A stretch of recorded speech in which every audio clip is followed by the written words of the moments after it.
প্রিয় দর্শক, বর্তমানে দেশের top news, latest news, viral নিউজও বলতে পারেন। হাচিয়ার ধর্ষণ ও তার মৃত্যু।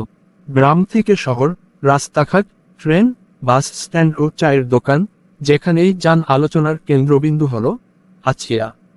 চলুন দেখে আসি তাদের মতবাদ কি।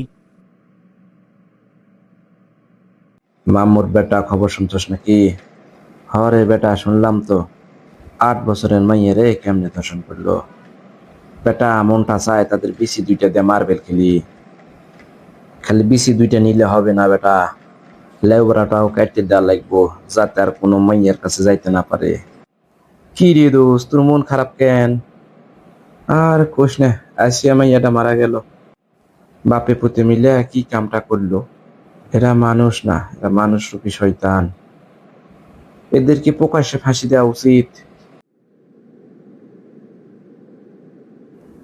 চাচা, আপনি কি চিন্তা করতেছেন?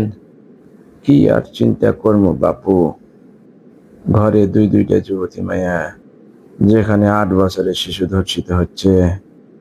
চাচা, এই ধর্ষণ বন্ধ করার উপায় কি আছে?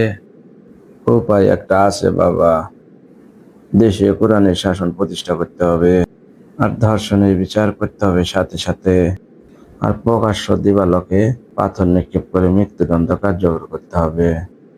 তাছাড়া প্রত্যেক পিতামাতাকে আরো বেশি সচেতন হতে হবে। এই ধর্ষকের বিচার হবে কি না জানি না, হয়তো বা কিছুদিন পর জামিন নিয়ে বের হয়ে আসতে পারে। তবে এমন কঠিন বিচার করতে হবে যাতে আর নতুন কোনো ধর্ষক জন্মাতে না পারে, আর কোন আচিয়াকে ধর্ষিত না হতে হয়। আর আপনাদের কাছে আমার প্রশ্ন, কি হওয়া উচিত এই বিচারের রায়? ধন্যবাদ সবাইকে। নিজে ভালো থাকুন, অন্যকে ভালো রাখুন।